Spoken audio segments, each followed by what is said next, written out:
Hello there, everyone, and welcome to this interview together with business coach Elise. How are you doing today? I'm doing great, thank you, Aisha. How are you? I'm doing excellent. So happy to be celebrating your amazing achievement from last week. You signed two premium clients for your brand new offer. So before we get into how that happened, why don't you introduce yourself? Absolutely. So my name is Elise Beckles. I live in Toronto, Canada, and I am the owner of a French tutoring business called The French Tutor. I'm also a business coach to other education business owners looking to grow their business, similar to how I've grown mine online. Yay, amazing. And tell us, like before we landed here, if we look back, because we started working together in October, Yeah. where were you back then? Where was I? I was in a very different place. So I was very laser focused on what I could be doing to continue to grow the French tutor. When I met you and a seed was planted, I call it the seed that was planted that, hey, like maybe you can be teaching others with the expertise you have to do what you've done. So I was in, let's just say, a transition or entering my new identity that I'm now sitting in.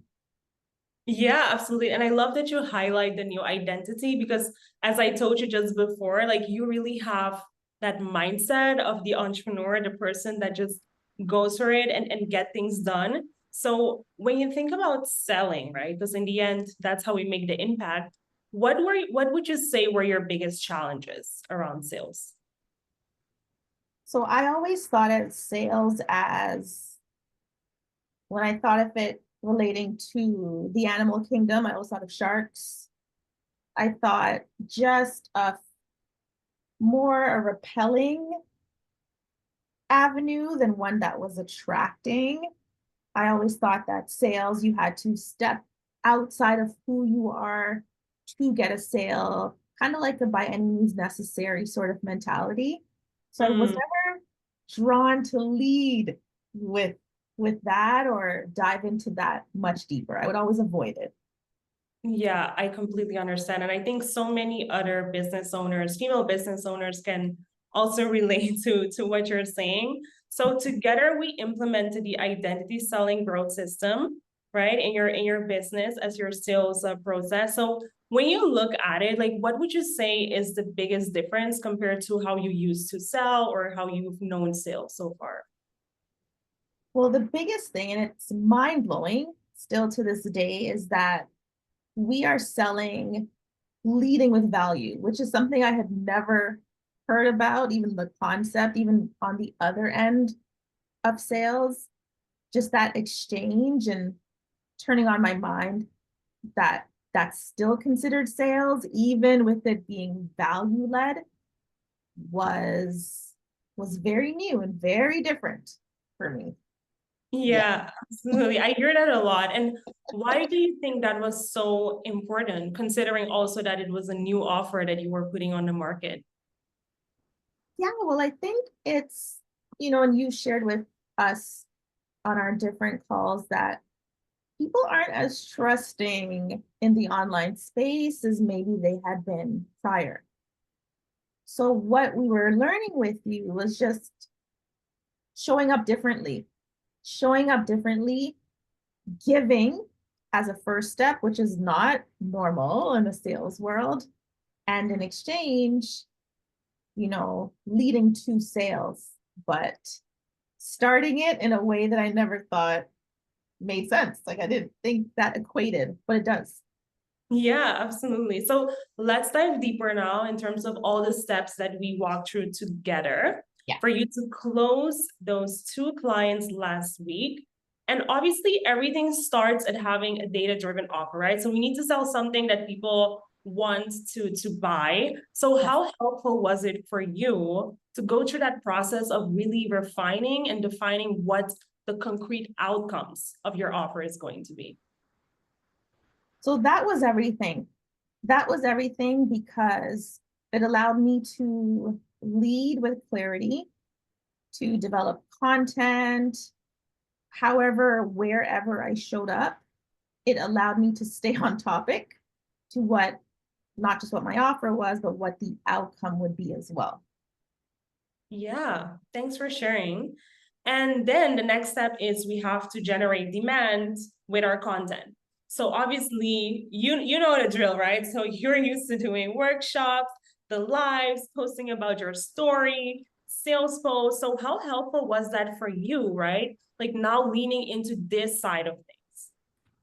So helpful. I had to reintroduce myself to the world, to my audience, and that was scary. Okay, I'm not gonna deny that, but the support I got, even the encouragement, stepping into this new identity was really good. And the content generated conversations, which is what the whole purpose was. Yeah, and I like that you highlight that because obviously in the DMs, people don't respond to you, they respond to your content. And you Yeah. also know that it doesn't stop at content really. So now let's go more in depth in terms of the DM side of things, right? Like here we can talk about it all day. So first, the no pitch DM method to book calls. What did you think about it first before you even implemented it? Truthfully, between us, I Yes. was like, there is no way people are going to be like, excuse me, this is creepy. Why is this person? I was leading with the negative, right? So I was open to the idea, but I didn't think people would engage actively Hmm. initially. Yeah, And why do you think you were leading into the negative? because that's where my mindset was. People reach Mm, out, and in my inbox, they're in the message request file. I'm just like, what could you want? And usually, the first message they would send was the deterrent. It wasn't truly trying to make a connection that was genuine or business oriented. It felt very, yeah, just not human. exactly, Mhm. exactly. So I think that's also important to highlight, right? So the first step is we connect authentically with people, right? Yes. And then we try to understand their story, like build rapport, and then we transition into business. So this process, like how was that for you to really now connect more with people in the DMs? This was a great growth opportunity for me because it was literally personal conversations I was having and not generic. So when I did connect with people, it was very much about what they do, how they do it, how long they've been doing it, and feeling, yeah, feeling, is this gonna, can I offer them more value to what they're already doing? So that felt different. Uh, it was very humbling because people do respond and they can feel when an energy is more sincere. So that was nice to kind of keep the conversations going. Yeah, and not everyone is going to be open to the value, Exactly. right? So how did you deal with that? Because obviously it's a bit of rejection, right? So how was that for you? Yeah, I mean, I'm sensitive. I feel like having you as my coach helped because you walked this journey. So it was you just resetting the mindset on don't take it personal, right? There's people who they have different growth and different even shifts they need to make. So don't take it personal. So I tell myself that now, but initially, yeah, it can feel like rejection. Yeah. But yeah, you just got to push past that. Yeah, absolutely. And in terms of the value itself that you would send people, walk us through it. Like, what are you sharing with people in the DMs? Yeah, so a lot of our education business owners who are working online, or some maybe hybrid, they are still operating a very traditional one-to-one model. Where, as valuable as that sounds, it isn't reaching as many students or helping your business grow as you can, as fast as you can, or as with bigger leaps as you can. So what I was putting together for them in terms of value was just a snapshot of what a group tutoring offer could look like. So that in our world included being able to niche down. So if you teach a particular grade or a range of grades, keeping it or narrowing it down even further, calling out what your method is. So how do you do that? Do you have a system?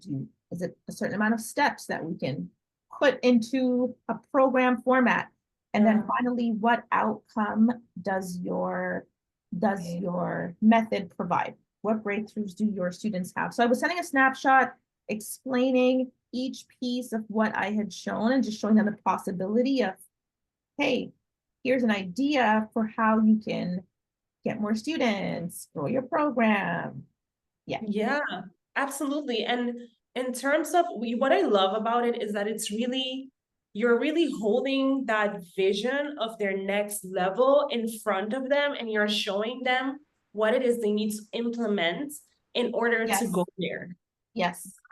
That's like priceless. No one is doing that, right? So for you, right? You send like visual voice notes. Like, what would you say is your favorite modality of sharing this information in the DMs? I think the voice notes are very different, but feel very comfortable for me. I like that our approach is very much permission oriented. So it is, hey, can I? And not just bombarding them without permission. So then you're free to explain, and voices always beat text because you can hear my tone, you can hear my voice, and that helps them connect even further with me. So voice notes have been a good one. Absolutely. And then obviously we have to invite people over on a call, right? Yes. How was that for you? Because I remember there were moments that you're like, what do I do now? Like, do I ask for the call? Like, how is it for you now to think about, okay, inviting someone over on a call? How do you go about doing that? So it has to feel that we've had a organic exchange, not just, okay, I said something, thinking of it like friends or meeting someone. Like you're not just, hey, how are you? Okay, good. You want to go out tomorrow? No, I just met you. So no, thank you. But if we engage in good conversation and deep and good exchanges, and you received the value that I've shared positively, then that's a cue for me to then invite you to a call. So it's always an invitation. It's always a permission based, which I think it feels different for the person on the other end, that approach as well.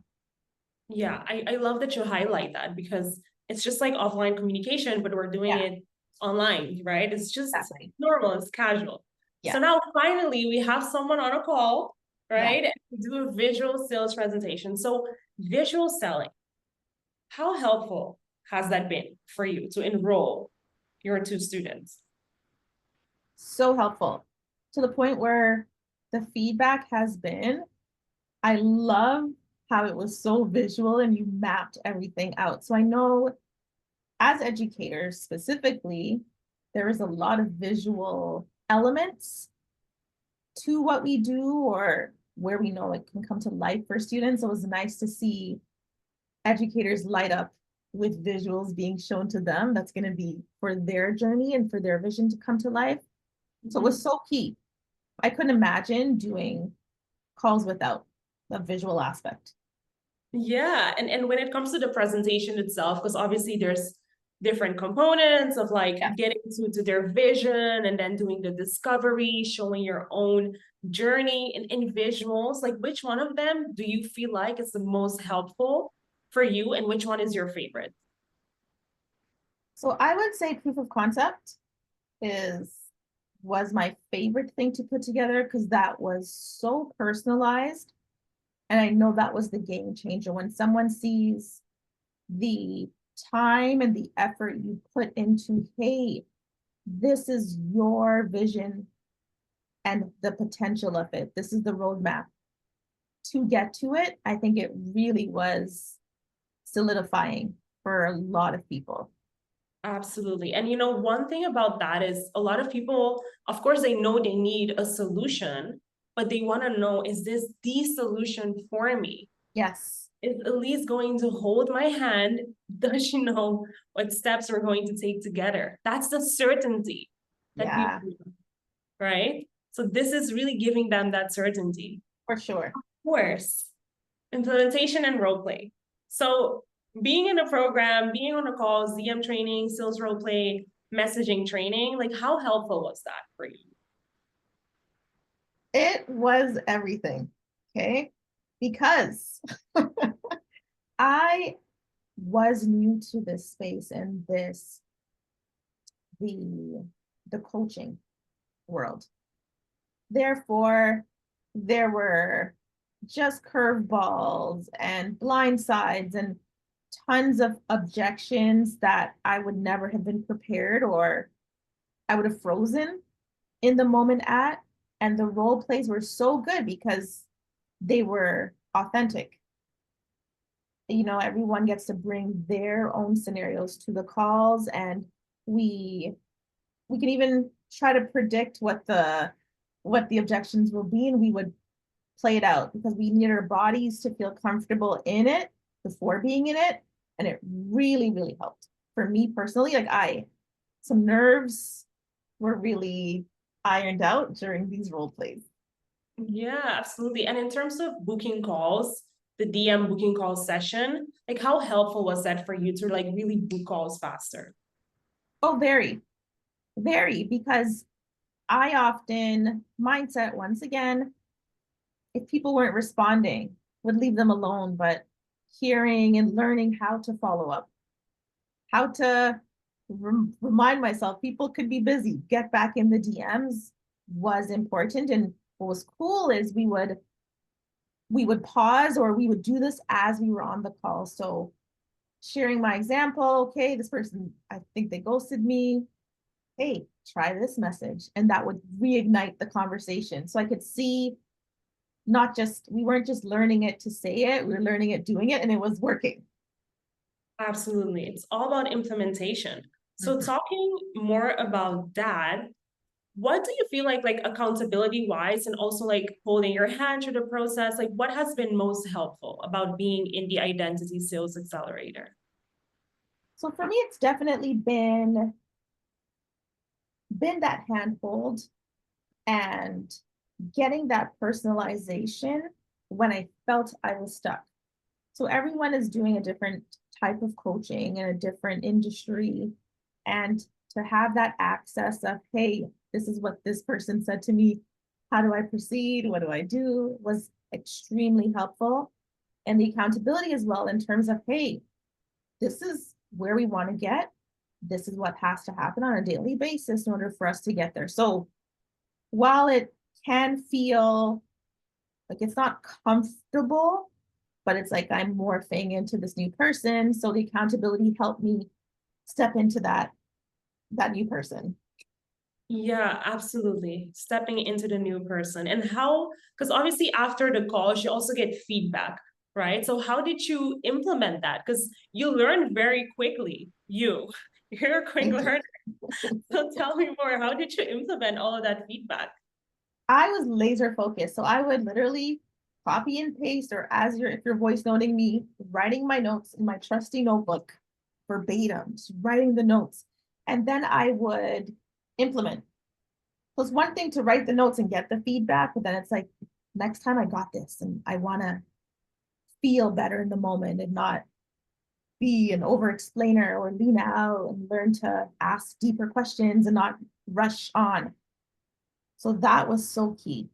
Hmm, that's really amazing. So now that we look back and where you are now, what Mm. do you feel like have been like the biggest shifts in terms of how you feel as a CEO, business owner, as well as your confidence in sales? I would say it has skyrocketed. I feel very, almost as a business owner, I feel a little bit of a rebirth, just because business ownership isn't new, but in this way, it is new for me. So I felt a rebirth, even gaining confidence in managing the French tutor, where I enroll students learning French, but they're so connected. So now I feel like more confident. I feel more in charge and like really owning who I am as opposed to hiding behind, okay, well, maybe you can only do this. I just feel more expansive. Yeah. That's amazing. I'm so happy to be part of your expansion journey. So Thank what you. do you want to share with honestly with anyone that's like thinking about joining the Identity Sales Accelerator but not sure? What would you say to them? So I would say absolutely join. It is a very big difference to be amongst other women entrepreneurs who understand the mindset shifts, even our energies and how that changes, you know, through the business ownership process. And definitely think of your identity as a business owner. It's it's nothing without having sales as a strong element of it. So if you're thinking about it, it's an absolute yes. You will have the handhold, the accountability, the community, and the results. Yes, the results. That's super important. So Elise, what is next for you? Yeah, so I will be continuing to grow my coaching program. There's tons of educators who are in need of, they're great educators, but need of the business side of things and how to really grow their business. So we plan to continue to grow that community, be doing more networking and hopefully establishing some partnerships where we can just continue to build. And yeah, everyone can live in the vision that they've wanted for themselves. Amazing. And where can people contact you? So if you are looking for me, you can find us on Instagram. So on Instagram, it's at thefrenchtutor.ca. On Facebook, you can look for my name directly and I'll be there. And those are the two main ones. Yeah. Okay, perfect. Well, thank you so much for, sharing your story, your transformation. I'm super proud of your growth. I'm so happy you stepped into, your expansion, and I'm super happy to be part of your journey. So anyone, if you are looking to join into the Identity Sales Accelerator, just book a call with me below in the link, and then we can evaluate the program together. And yeah, that's it for this interview. Thank you.